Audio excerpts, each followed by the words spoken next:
આવો stock specific obviously એસબીઆઈની સાથે જ આપણે યજ્ઞેશ ચર્ચાની શરૂઆત કરવી જોઈએ બિકોઝ જેને કહેવાય કે સૌથી મોટી લાર્જેસ્ટ સરકારી બેંક છે અને જો પ્રાઇવેટ બેંક્સની સાથે ટક્કરમાં કોઈ એક બેંક ગણતા હોઈએ તો આપણે એસબીઆઈ છે. નંબર્સનું રિએક્શન આવશે. નંબર્સ જે છે તે અનુમાનથી ખરાબ આવ્યા છે અને આમ પણ માર્કેટનો મૂડ પણ ખરાબ છે.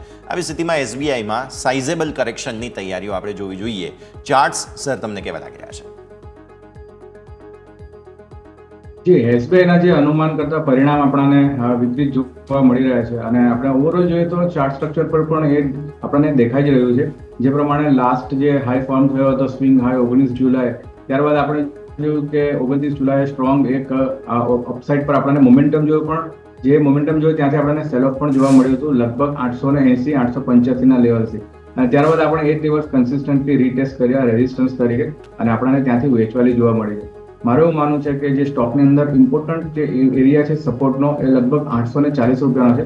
લાસ્ટ ક્લોઝિંગ 847 નો છે. તો ડેફિનેટલી આજે આપણે એની નીચે જ ઓપન થઈશું.